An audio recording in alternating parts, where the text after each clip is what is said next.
그날은 이상하리만큼 맑은 날이었다. 병실, 창틈으로 들어오는 햇살이 눈부셨다. 아내의 깡마른 손을 잡고 있으니 내 거칠고 투박한 손과 달리 그녀의 손은 마치 종이장처럼 가벼웠다. 매일 철물점에서 험한 일로 굳은 살이 박힌 내 손바닥이 처음으로 부끄러워졌다. 이 손으로 그동안 아내를 더 잘 보듬어 주지 못한 것이 한없이 미안했다. 창밖에서는 날아오르는 새 한 마리가 보였다. 마치 무언가를 예고하듯 천천히 하늘로 올라가는 모습이 눈에 들어왔다. 숨소리가 점점 희미해지는 아내를 바라보며 나는 그제서야 우리가 함께했던 30년의 시간들이 주마등처럼 스쳐 지나가는 것을 느꼈다. 철물점을 시작했을 때가 떠올랐다. 허름한 가게 안에서 아내는 늘 내 곁을 지켰다. 비가 오나 눈이 오나 매일같이 점심을 싸들고 와서는 내 손에 꼭 쥐어주곤 했다. 여보, 오늘은 당신이 좋아하는 시래기 된장국이에요. 넉넉히 가져왔어요. 그렇게 말하며 환하게 웃던 아내의 얼굴이 어른거렸다. 하지만 나는 그런 아내에게 변변한 외식 한번 시켜주지 못했다. 앞집 식당에서 불빛이 새어나올 때면 아내는 가끔 그쪽을 바라보곤 했다. 그럴 때마다 나는 조금만 더 참자. 가게가 자리 잡으면 맛있는 거 사줄게 라고 말했다. 하지만 그 조금만 더라는 시간은 끝없이 이어졌고 결국 우리는 단 한 번도 제대로 된 식당에 가보지 못했다. 명절이면 더했다. 시댁에 갈 때도 친정에 갈 때도 늘 돈 걱정부터 했다. 이번에는 조금만 가져가자. 아직 가게빚도 다 못 갚았잖아. 그렇게 말할 때마다 아내는 그저 고개를 끄덕였다. 지금 생각하면 그때 아내의 눈빛에 숨겨진 서운함을 알면서도 모르는 척했다. 병원비 때문에 가게를 팔아야 한다고 했을 때도 아내는 먼저 나를 걱정했다. 창백한 얼굴로 누워있으면서도 괜찮아요. 내가 회복돼서 함께 일하면 우리도 금방 또 가게를 가질 수 있을 거예요. 라고 말했다. 그 말을 하는 아내의 눈가에 맺힌 눈물을 나는 절대 잊을 수 없다. 평생 고생만 시킨 남편 때문에 마지막까지 미안해하는 아내가 너무 애처로웠다. 아내는 삶의 마지막 순간 희미한 목소리로 미안해요. 라고 말했다. 그 말이 비수가 되어 내 가슴을 파고들었다. 미안하다니.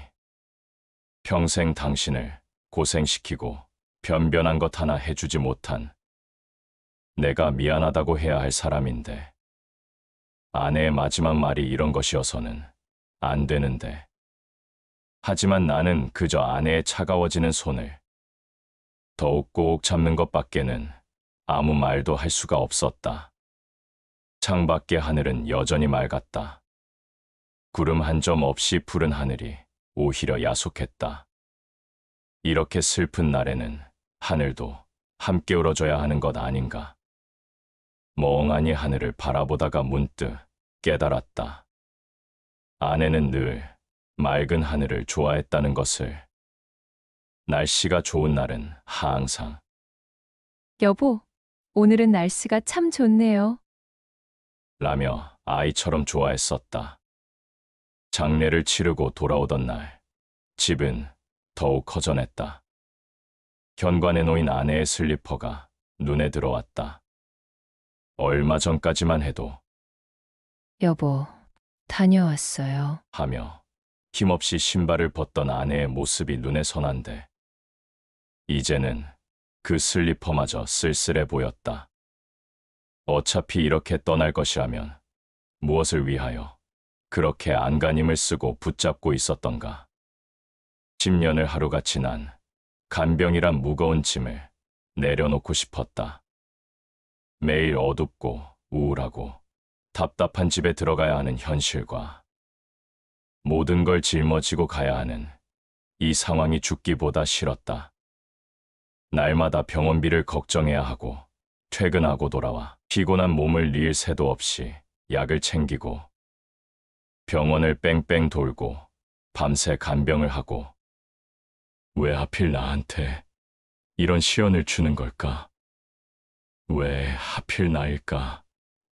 평생을 열심히 살아온 내가 무슨 죄가 많아서. 난 매일 아내에게로 향한 원망이 치밀어 올라오다가도 금방 죄책감에 시달렸다. 여유 생기면 함께 가자던 제주도 여행, 늘 꿈꾸던 손주들과의 행복한 시간들. 모든 것이 병마 앞에서 산산조각 났다. 이상하다. 이제 모든 게 끝났는데 왜 이렇게 마음이 혼란스러운 걸까? 창밖을 보니 노을이 진다. 지금도 귓가에 아내의 마지막 말이 맴돈다. 미안해요. 라는 말이 새록새록 가슴 깊이 새겨져 있다. 무엇이 미안하다는 걸까? 맘고생만 시키고 먼저 떠나는 것이 미안하다는 걸까? 아니면 큰 부담만 남기고 떠나는 게 미안하다는 걸까? 감당하기 어려운 이 현실이 믿어지지 않는다. 화장대 거울 속에 내 모습이 역겹다. 저 눈은 아내가 고통스러워할 때 외면했던 비겁한 눈. 저 입은 겉으로는 괜찮아라고 말하면서 속으로는 원망을 삼켰던 더러운 입. 저 주름진 이마는 이제 그만 포기하자 하는 생각으로 밤새 고민했던 흔적. 후련함이 몰려올 때면 죄책감이 뒤따라온다. 안도감이 스멀거리면 자괴감이 곧바로 그 자리를 채운다. 이제 와서야 알겠다. 내가 원망했던 건 당신이 아니었다. 무능하고 비정한 나 자신이었다. 당신의 고통을 덜어줄 수 없었던 나. 더 나은 치료를 받게 해줄 수 없었던 나. 끝까지 사랑으로 버텨주지 못한 나. 아내를 잃은 내가 울고 있다. 원망과 후회가 뒤섞인 눈물이 볼을 타고 오른다. 아내가 원망스러운 만큼, 아니 그보다 더 깊이 나는 나 자신이 증오스럽다. 아버지, 이제 좀 쉬세요. 장례식장에서 돌아와서 딸아이가 한 마리 귓가에 맴돈다. 쉬고 싶다. 정말 쉬고 싶다. 하지만 이렇게 쉬는 게 맞는 걸까? 서랍 속 통장을 꺼내본다. 병원비로 다 말라버린 잔고. 평생 모은 것들이 물거품이 되어버렸다. 무엇을 위해 이렇게 살았나?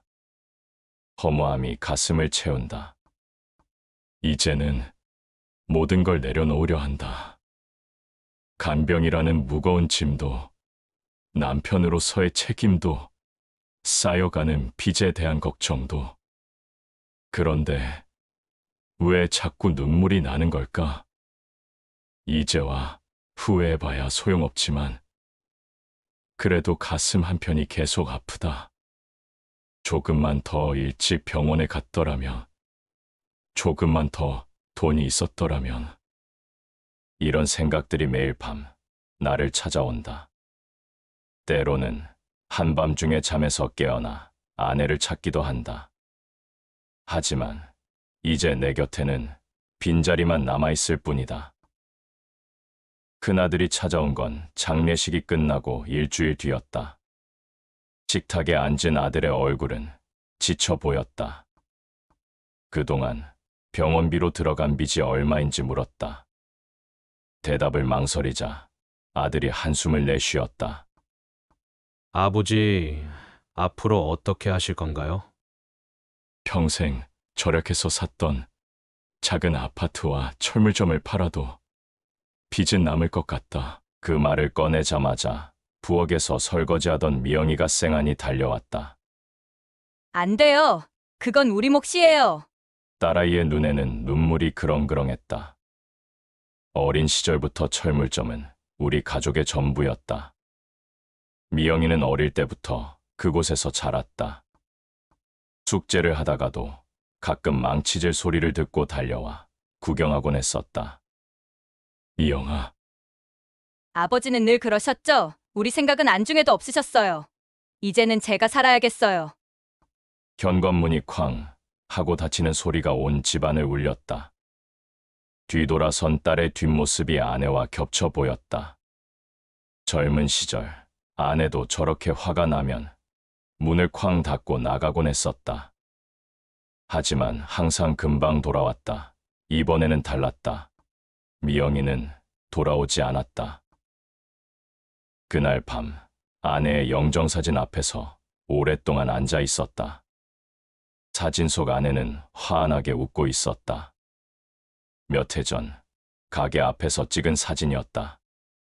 다음 날 큰아들이 서류 뭉치를 들고 왔다. 가게와 아파트를 팔면 빚을 갚을 수 있다고 했다.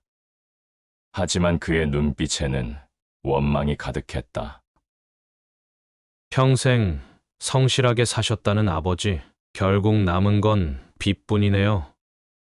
저도 쥐꼬리만한 월급에 아버지 모실 형편이 못 돼요. 아시잖아요.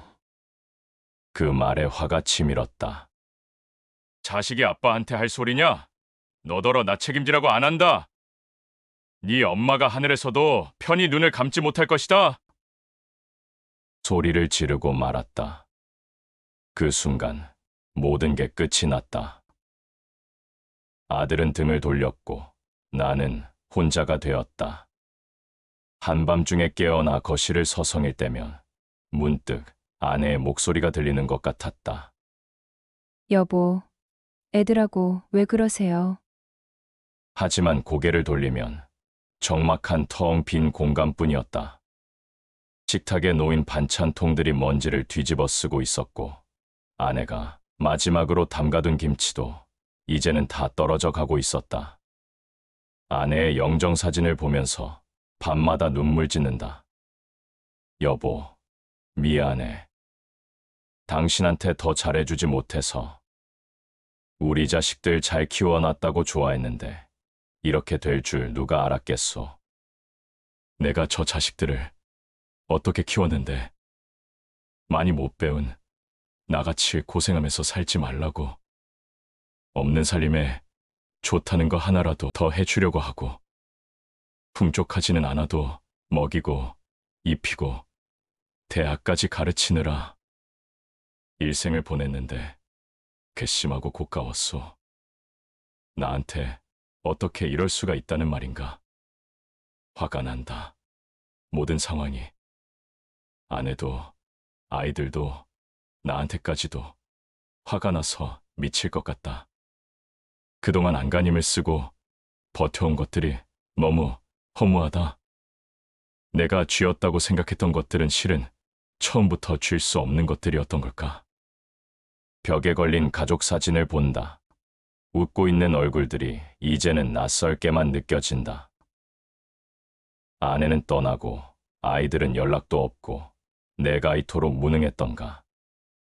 가장으로서, 남편으로서, 아버지로서 아등바등 살아왔지만 모든 걸 잃었다. 내가 어쩌다 이렇게 된 걸까? 이 모든 감정들이 거대한 파도처럼 밀려와 가슴을 짓누른다. 가난한 농부의 아들로 태어나 온갖 꾸준 일, 험한 일, 안 해본 일 없이 평생을 살았건만 65의 나이에 모든 것을 잃었다. 가게도, 집도, 가족도. 남은 건 쓸쓸한 뒷모습뿐이었다. 매일 밤 꿈에서 아내를 만났다. 늘 그렇듯 따뜻하게 웃으며 괜찮다고 이제 그만 자책하라고 말했지만 눈을 뜨면 더 큰 허전함만 남았다. 결국 다 부질없다. 놓아야 할 것을 그렇게 필사적으로 움켜쥐고 있었다니. 허망하다. 그저 허망할 뿐이다. 원망, 후회, 자책, 그리움. 이런 감정들 속에서 나는 오늘도 숨쉬기도 벅차다. 피곤하다. 너무 지쳤다. 더 이상 버틸 힘이 없다. 자식들아, 아빠가 미안하다. 너희에게 경제적으로 풍족하고 자상하고 좋은 아버지가 되어주지 못해 미안하다.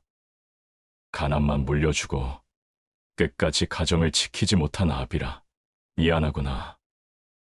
가방 하나에 몇 벌의 옷과 아내의 영정사진을 넣고 집을 나설 때 온몸이 덜덜 떨렸다. 마지막으로 집을 나서며 아내의 해지고 낡은 슬리퍼를 오래도록 바라보았다. 이제는 그마저도 두고 가야 했다. 현관문을 닫는 순간 등 뒤로 들리는 것 같은 아내의 목소리를 애써 외면했다. 여보, 다녀오세요. 그렇게 나는 집도 가족도 내 인생도 다 내려놓았다. 해저무는 붉은 하늘이 마치 내 인생을 비웃는 것 같다. 집을 나섰지만 이제는 더 이상 갈 곳이 없었다. 이 한 몸 누일 곳 없어 정처 없이 떠돌았다. 이곳저곳 공원 한켠에 앉아 몇 날을 보냈는지 모르겠다. 문득 서울역에 나 같은 처지의 사람들이 있다는 이야기를 들었던 생각이 떠올라 무작정 그곳으로 향했다. 처음 서울역에서 밤을 보내던 날이 지금도 생생하다. 잘못 살았구나. 평생 남의 신세 한 번 지지 않고 아쉬운 소리 한 번 하지 않고 살았던 내가 이제는 역사의자를 빌려 잠을 청해야 했다. 청소 아주머니의 비질 소리에 잠에서 깼다. 아주머니와 눈이 마주쳤다. 그 눈빛이 견딜 수 없어 밖으로 나왔다. 한겨울 새벽바람이 뺨을 때렸다. 벤치에 앉아 하늘을 올려다보는데 문득 실감이 났다. 여기가 이제 내 집이구나. 눈물이 왈칵 쏟아졌다. 얼마 전까지만 해도 김 사장님이라 불리며 철물점을 운영하던 내가 이제는 서울역 벤치를 전전하는 노숙자가 되어 있었다. 지나가는 사람들의 뒷모습만 하염없이 바라보고 있자니 내 인생이 허망하고 한스러웠다.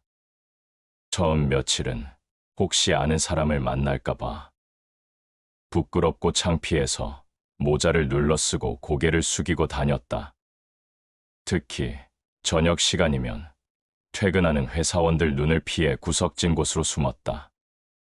아는 사람이나 우리 가게에 자주 오던 손님들을 마주칠까봐 두려웠다. 김 사장님, 이거 고장 났는데 좀 봐주세요. 라고 하던 그 정겨운 목소리가 저 노숙자 좀 봐. 라며 동네에 소문이라도 날까봐 그게 무서웠다. 아침이면 일찍 일어나 공중화장실로 향했다. 비록 노숙 생활은 해도 깨끗이 씻으려 노력했다. 아내가 늘 여보, 당신은 손은 거칠어도 얼굴만큼은 깔끔하잖아요. 라고 했던 말이 습관이 되어서였을까. 하지만 무색하게도 거울 속 내 모습은 날이 갈수록 초라해져 갔다. 수염은 덥수룩해져 갔고 옷은 누렇게 변하고 냄새와 찌든 때로 얼룩져 갔다. 밥을 굶을 때가 많았다. 처음에는 국어라는 게 죽기보다 싫어서 하루에 한 끼로 버텼다. 쓰레기통을 뒤지는 것은 상상도 하기 싫었다. 하지만 시간이 지나면서 배고픔 앞에서는 자존심도 무뎌져 갔다. 지하철역 계단에서 동전을 구걸하게 되었고 편의점 앞에서 버려진 도시락을 찾아보게 됐다. 가장 견디기 힘들었던 건 밤이었다. 추위와 외로움, 그리고 두려움이 한꺼번에 몰려왔다.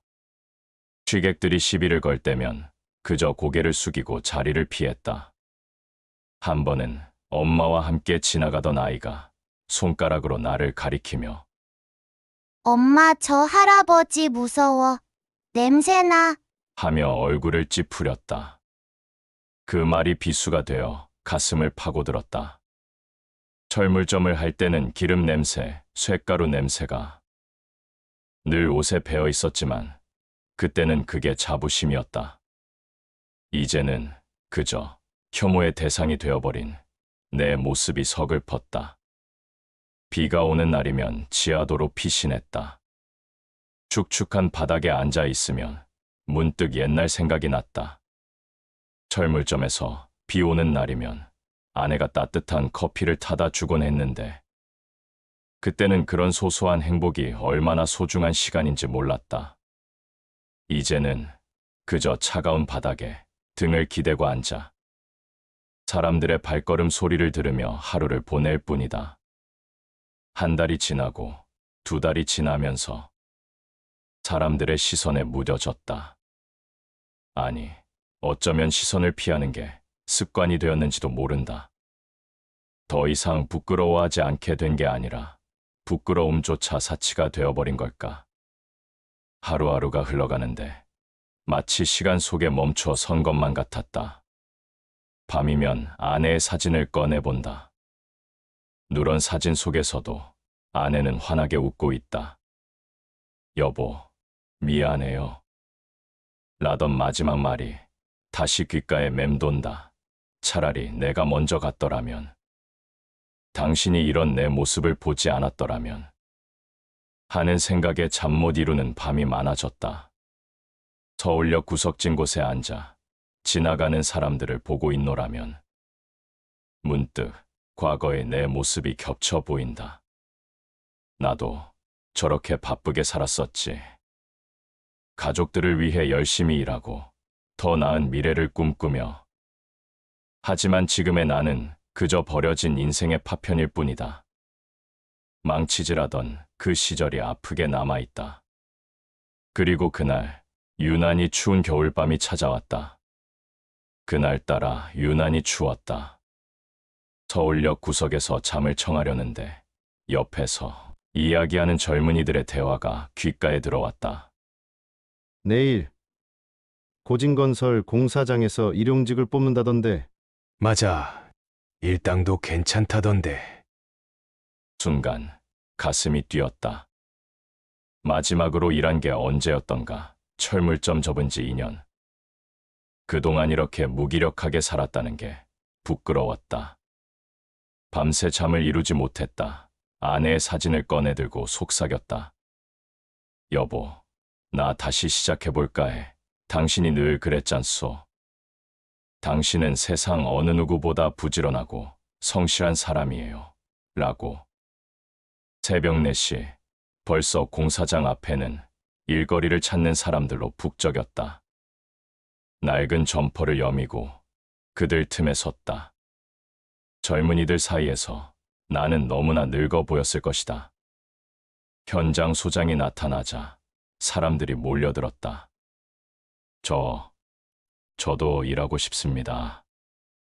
떨리는 목소리로 말했다. 현장 소장은 나를 위아래로 훑어보았다. 그의 눈빛에서 걱정이 묻어났다. 나도 안다. 67살의 노숙자가 힘쓰는 일을 하겠다고 하니 미심쩍을 수밖에. 어르신, 이 일 힘듭니다. 젊은 사람들도 힘들어해요. 괜찮습니다. 제가 전에 철물점을 했었거든요. 공사장 일도 많이 해봤고 공구도 잘 다룰 줄 압니다. 목소리가 떨렸다. 이게 마지막 기회라는 생각이 들었다. 현장 소장의 표정이 조금 누그러졌다. 하루만 일해보시죠. 그 말은 희망이었다. 첫날은 정말 힘들었다. 젊은 인부들과 함께 자재를 나르고 폐기물을 치우고 허리는 끊어질 듯 아팠지만 입가에는 미소가 떠나지 않았다. 점심시간이 되었다. 이 얼마만의 따뜻한 밥인가. 내 돈으로, 내 노동으로 얻은 소중한 한 끼였다. 목이 메었다. 어르신, 의외로 잘하시네요. 현장 소장이 놀란 듯 말했다. 철물점을 하면서 익힌 솜씨가 있어서인지 도구를 다루는 건 젊은이들보다 능숙했다. 오랜만에 하는 일이었지만 손에 익은 감각이 살아났다. 비록 힘은 부족했지만 평생 경험과 노하우로 큰 어려움은 없었다. 일이 끝나고 일당을 받았다. 꼬깃꼬깃한 지폐를 손에 쥐고 있자니 눈물이 났다. 서울역 벤치에서 구걸하던 그 수치스러운 날들이 주마등처럼 스쳐 지나갔다. 내일도 오실래요? 현장 소장의 말에 연신 고개를 숙여 인사했다. 감사합니다. 감사합니다. 열심히 하겠습니다. 말로는 표현할 수 없는 감사함이 가슴 가득 차올랐다. 그날 밤 여전히 차가운 벤치였지만 마음만은 따뜻했다. 내일도 모레도 일할 수 있다는 희망. 그건 단순한 일자리가 아닌 새 삶의 시작이었다. 여보, 이제 내 걱정 말아요. 나 다시 시작할 수 있을 것 같소. 내가 어떻게 이겨내는지 하늘에서 꼭 지켜봐 주시오. 하늘을 올려다보며 중얼거렸다. 별들이 유난히 반짝이던 그날 밤, 나는 오랜만에 편안한 마음으로 잠들 수 있었다. 비록 몸은 천근만근이었지만 오랜만에 느끼는 노동의 고단함이 달콤하게 느껴졌다. 그렇게 일주일이 지났을까? 젊은 인부 하나가 내게 다가왔다. 31살, 우리 아들뻘인 나이였다. 할아버지, 제가 좀 도와드릴게요. 민수라고 했다. 민수는 내게 특별했다. 다른 젊은이들과 달리 늘 내 옆에서 말동무가 되어 주었고, 힘든 일이 있을 때면 먼저 나서서 도와주곤 했다. 어쩌면 그 모습에서 옛날 우리 아들의 모습이 보여서였을까. 어느 날 공사장에 원목 자재들이 들어왔다. 나는 습관적으로 나뭇결을 쓰다듬고 있었다. 만져지는 나무의 감촉이 손끝으로 전해져 왔다. 오랜만에 만져보는 나무가 참 좋구만. 오, 할아버지, 목재다로 보신 적 있으세요? 민수의 질문에 문득 옛 기억이 떠올랐다. 철물점을 하면서 틈틈이 목공일도 했었지. 20년 전 가게 한쪽에서 간단한 가구도 만들고 수리도 했던 그 시절이 생각났다. 손님들이 가져온 의자, 탁자를 고치면서 익힌 솜씨였다. 옛날에 조금 했었네. 나무는 참 이상해. 똑같은 종류라도 하나하나 성질이 다 달라. 이 나무 좀 봐봐, 결이 참 곱지? 무심코 설명하다 멈칫했다. 민수의 눈이 반짝였다. 할아버지, 저희 지금 원목 가구 작업장 운영하고 있거든요. 할아버지가 좀 도와주시면 안 될까요? 그렇게 시작된 일이었다. 녹슬었던 솜씨가 조금씩 되살아났다. 망치질, 톱질은 물론이고 나무를 다듬고 보수하는 일까지. 손끝에 감각이 돌아왔다. 어떻게 이렇게 깔끔하게 하시는 거예요? 저희가 며칠째 고민하던 건데. 민수가 놀란 눈으로 물었다. 벽면 마감재를 교체하는 작업이었는데 나뭇결을 살려 이음새를 자연스럽게 만드는 게 관건이었다. 나무는 말이야, 강요하면 안 돼. 결 따라 부드럽게 다듬어주면 나무가 알아서 제자리를 찾아가지. 말하면서 문득 아내 생각이 났다. 예전에 가게에서 작은 목공일을 할 때면 늘 옆에서 구경하곤 했었지. 여보, 언제 봐도 당신 솜씨는 예술이에요. 쓸모없어 보이던 나무가 예쁜 가구가 되는 게 그때는 그저 생계를 위한 일이었는데 이제 와서 돌이켜보니 이게 내 진짜 재능이었나 싶었다. 나무를 만지는 순간만큼은 노숙자도 실패한 가장도 아닌 그저 장인이 된 것 같았다. 할아버지, 저희 현장 말고 다른 데서도 이런 목공 기술자를 찾고 있더라고요. 제가 아는 곳이 있는데. 민수의 말에 가슴이 뛰었다. 그동안 잊고 있었던 아니, 어쩌면 일부러 외면했던 나의 재능의 한 부분을 다시 마주하는 것 같았다. 젊은 시절부터 차곡차곡 쌓아온 경험이 이제야 그 진가를 발휘할 때가 온 걸까. 저녁 작업을 마치고 나무 조각 하나를 주워들었다. 거칠거칠한 표면을 다듬으며 생각했다. 이 나무처럼 나도 다시 깎이고 다듬어져서 새로운 모습으로 태어날 수 있을까? 그날 밤 오랜만에 설레는 마음으로 내일을 기다렸다. 서울역 벤치에 누워 별들을 바라보며 생각했다. 여보, 이제야 알겠소. 당신이 늘 말했던 내 솜씨가 이제야 진짜 빛을 발할 때가 온 것 같소. 처음 공방에 발을 들였을 때의 그 느낌을 잊을 수가 없다.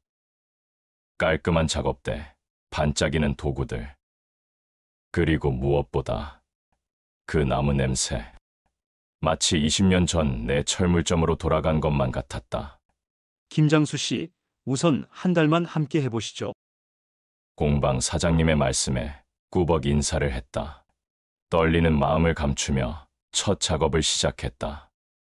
젊은 디자이너가 그려온 스케치를 보며 원목을 고르는데 문득 각 나무의 개성이 보이기 시작했다.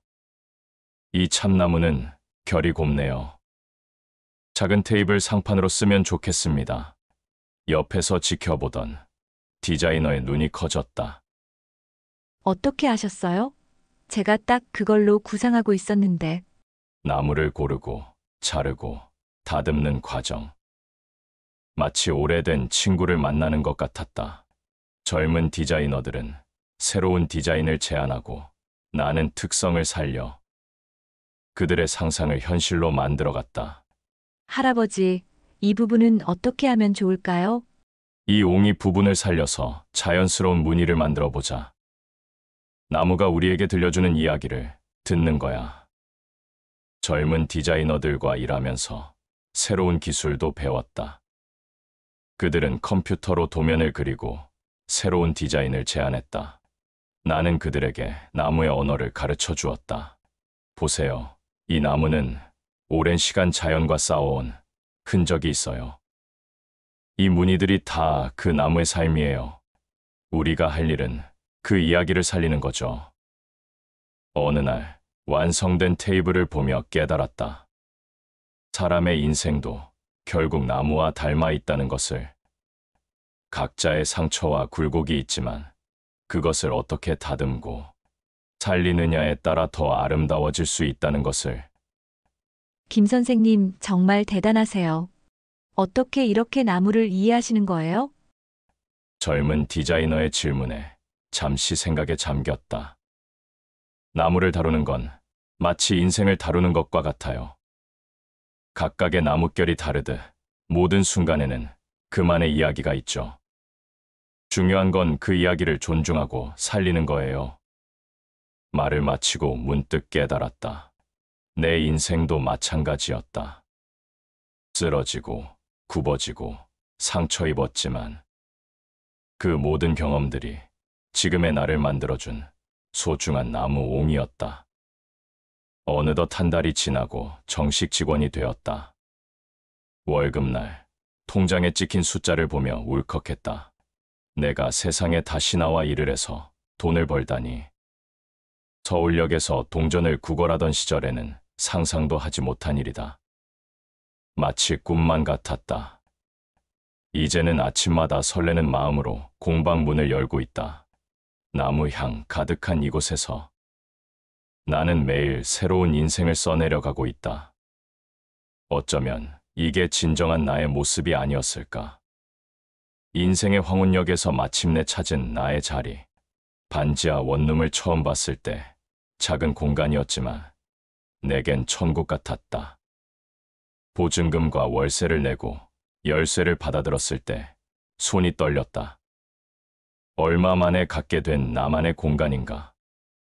드디어 나에게도 내 집이 생겼다. 서울역 벤치와 비교하면 이보다 더 좋을 순 없었다.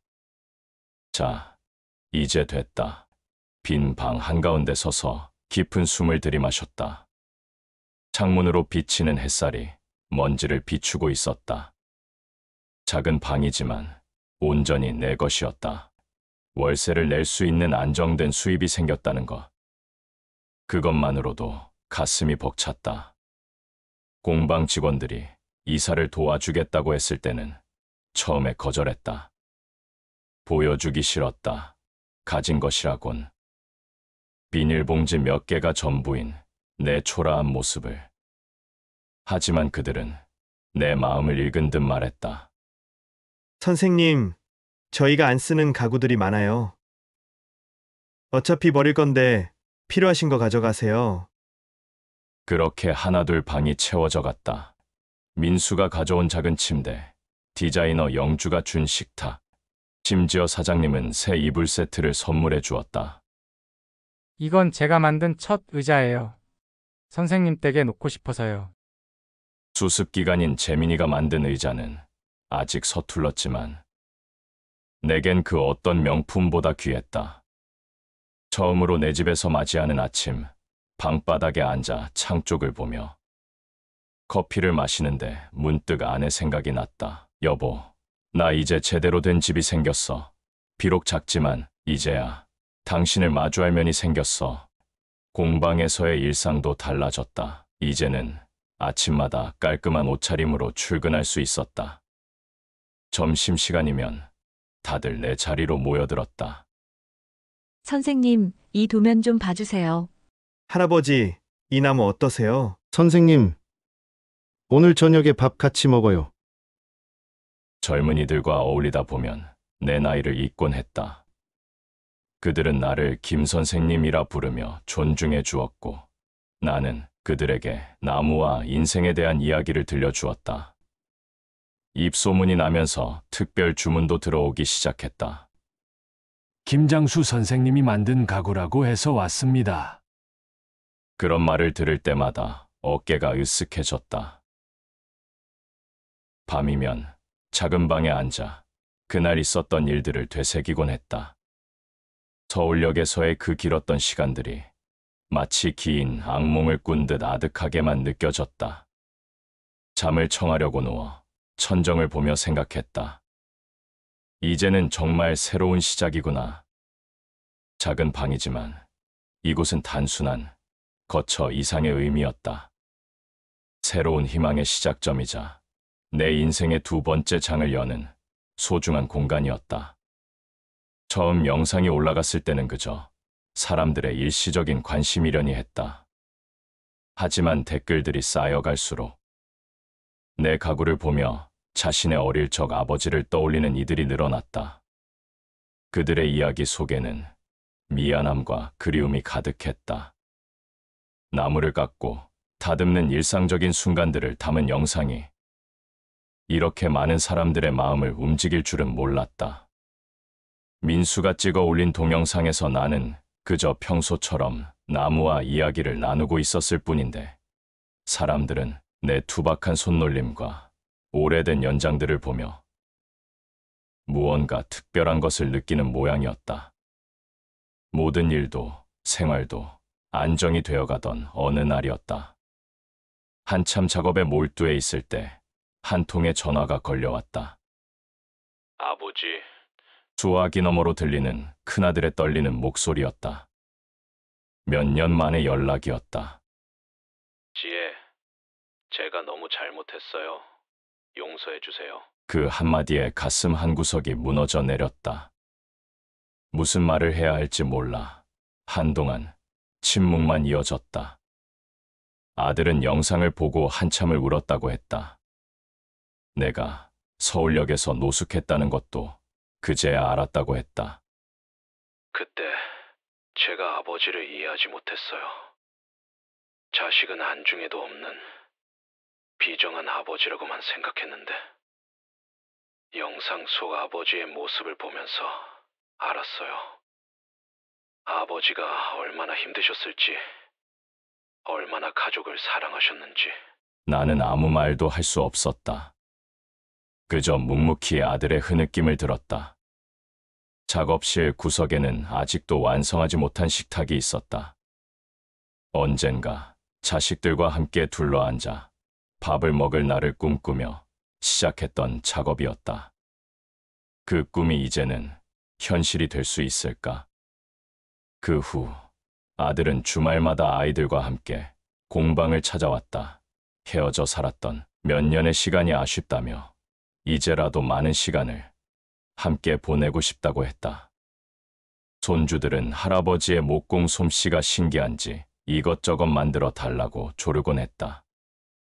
함께 시간을 보내고 손자들은 소소한 소품들도 제법 만들곤 했다. 그러던 어느 날이었다.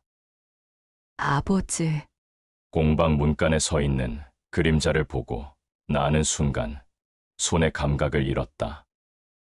들고 있던 끌이 바닥에 떨어졌다. 미영이었다.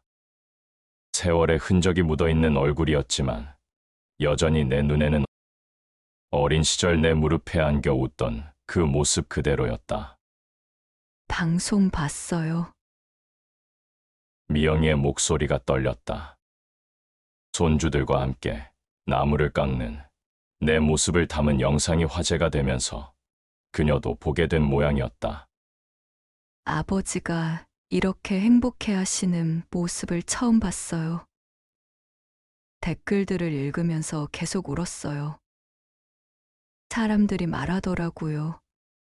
이게 진정한 장인의 모습이라고 그제서야 알았어요. 아버지가 어떻게 우리를 키워왔고 지켜왔는지. 딸은 우두커니 서서 하염없이 눈물만 흘리고 있었다. 나도 모르게 손이 올라가 그 눈물을 닦아주려 했다. 마치 어렸을 때처럼. 아버지, 제가 잘못했어요. 딸의 어깨가 흐느낌으로 들썩였다. 나는 말없이 딸의 어깨를 다독였다. 딸은 가족 없이 혼자서 살아온 몇 년 세월이 힘겹고 견디기 힘든 외로운 시간이었다고 했다. 공방 안에 가득했던 나무 향이 눈물의 짠맛과 뒤섞였다. 이제 괜찮다. 돌아왔으니까. 그걸로 됐다. 그렇게 우리 가족은 다시 하나가 되어갔다. 주말이면 아들과 딸이 각자의 가족을 데리고 공방을 찾았고 함께 식사를 하고 이야기를 나누었다. 손주들은 할아버지의 목공 기술을 배우겠다며 늘 곁을 떠나지 않았다. 완성된 식탁 앞에 온 가족이 모였다. 식사 자리에서 우리는 많은 이야기를 나눴다. 지나온 시간들의 아픔과 후회, 그리고 새로운 시작에 대한 희망을. 나뭇결처럼 굽이굽이 흘러온 우리 가족의 이야기가 이제는 새로운 장을 열어가고 있었다. 나는 이제 몸 이곳저곳이 고장나고 병원을 전전하며 겨우겨우 살아내고 있는 75세 할아버지가 되었다. 젊은 시절부터 40년 넘게 성실히 살아온 세월이 무색하지 않게 작은 가구 공방의 마스터 장인이라는 칭호를 얻었다. 하지만 내게 가장 소중한 것은 그런 타이틀이나 인기가 아니라 주말마다 찾아오는 손주들과 함께 보내는 시간이다. 토요일 아침이면 어김없이 현관문 밖에서 들리는 경쾌한 발소리. 할아버지! 할아버지! 하고 외치는 손주들의 목소리에 나의 하루는 시작된다. 민준이와 서연이는 이제 초등학교 5학년, 3학년이 되었다. 얼마 전까지만 해도 기저귀를 차고 있던 아이들이 벌써 이렇게 자랐다. 공방으로 들어서는 손주들의 눈빛이 반짝인다. 나무 향이 가득한 이곳은 그들에게 놀이터이다. 처음에는 단순히 호기심으로 시작했던 것이 이제는 제법 나무를 다루는 솜씨도 생겼다. 할아버지, 오늘은 뭘 만들어 볼까요? 민준이가 묻는다. 나는 옆에 놓아둔 참나무 조각을 꺼내며 미소 짓는다. 오늘은 너희 엄마가 쓸 수 있는 예쁜 수저 받침을 만들어 볼까? 서연이가 박수를 치며 좋아한다. 사포질을 가르치며 나무의 결을 따라 문지르는 법을 알려주고 안전하게 끈을 사용하는 방법도 설명해 준다. 가끔은 실수로 너무 깊게 파내기도 하고 모양이 삐뚤어지기도 한다. 하지만 그건 중요하지 않다. 중요한 건 이렇게 함께 만들어가는 시간과 추억이다. 점심시간이 되면 아이들이 좋아하는 피자를 함께 먹는다. 피자를 좋아하지 않던 내가 이제는 일부러 찾아 먹을 정도로 좋아하게 되었다.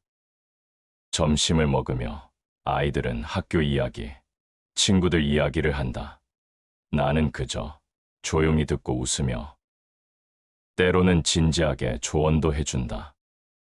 작업실 한켠에는 아내의 사진이 놓여 있다. 가끔 혼자 있을 때면 아내와 이야기를 나눈다. 여보, 거기서 보고 있어. 우리 손주들이 이렇게 잘 자랐어. 당신이 그토록 바라던 행복한 가정으로 우리가 돌아왔어. 당신이 늘 말했던 것처럼 결국 사랑이 가장 중요했던 거요. 해가 저물 때쯤 아이들은 자신들이 만든 작품을 들고 기뻐한다. 비록 완벽하진 않지만 그들의 눈에는 세상에서 가장 아름다운 작품으로 보이는 것 같다. 나도 그들의 서툰 솜씨가 더없이 사랑스럽다. 나는 이제 안다. 인생은 마치 나무와 같다는 것을. 때로는 거칠고 울퉁불퉁하지만 그 속에는 아름다운 무늬가 숨어 있다. 중요한 건 그 무늬를 어떻게 살리느냐는 것. 내 인생도 그랬다. 쓰러지고 일어서기를 반복하면서 결국은 더 단단하고 아름다운 모습으로 다시 태어났다. 매일 아침 공방문을 열 때면 가슴이 설렌다. 오늘은 또 어떤 나무를 만날지, 어떤 이야기를 들을지. 나는 여전히 배우는 중이다. 나무에게서, 손주들에게서, 그리고 인생으로부터. 인생은 끝날 때까지 끝난 게 아니더군요. 내일은 또 어떤 나무를 만날지, 어떤 작품을 만들지 생각하면 가슴이 설렙니다. 이제 나는 안다. 진정한 인생의 가치는 넘어진 횟수가 아닌 다시 일어선 용기에 있다는 것을. 그리고 그 용기는 사랑하는 이들과 함께할 때 더욱 빛난다는 것을. 나는 오늘 또 나무 향 가득한 이곳에서 새로운 희망을 만들어 간다.